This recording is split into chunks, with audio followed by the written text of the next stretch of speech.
There's growing outrage across the country over the woman who was set on fire on a commuter train. Now we know the identity of the 26-year-old woman who was minding her own business on her phone when a man poured gasoline on her and set her on fire.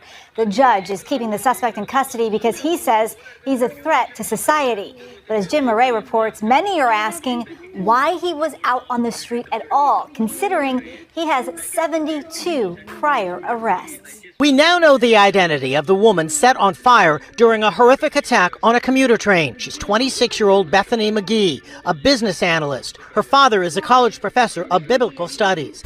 Cops say this lunatic poured gasoline over Bethany on a Chicago L train as she sat looking at her phone at 9:24 p.m. 7 days ago.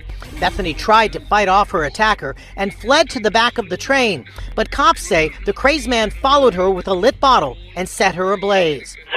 Was just set on fire. Police say Bethany, who is nearly fully engulfed in flames, tried to extinguish herself by rolling around on the floor of the train. As soon as the train came to a stop, Bethany ran out and collapsed on the platform, where bystanders tried to help and called the fire department. Bethany was rushed to the hospital with burns covering 60% of her body. This photo captured her attacker strolling away.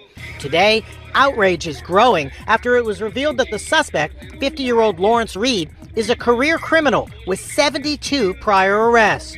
Just 3 months ago, Reed was charged with knocking a social worker unconscious. Lawrence Reed had no business being on the streets, given his violent criminal history and his pending criminal cases.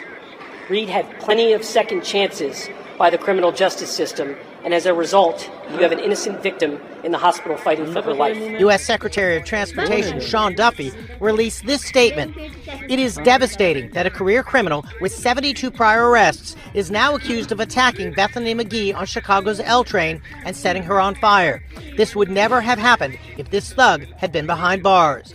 It's reminding many of the unprovoked murder in August of Irina Zarutska, a Ukrainian refugee who was on a commuter train in Charlotte when she was brutally stabbed. In that case, the accused killer has a history of violence and mental illness, yet was free on no cash bail.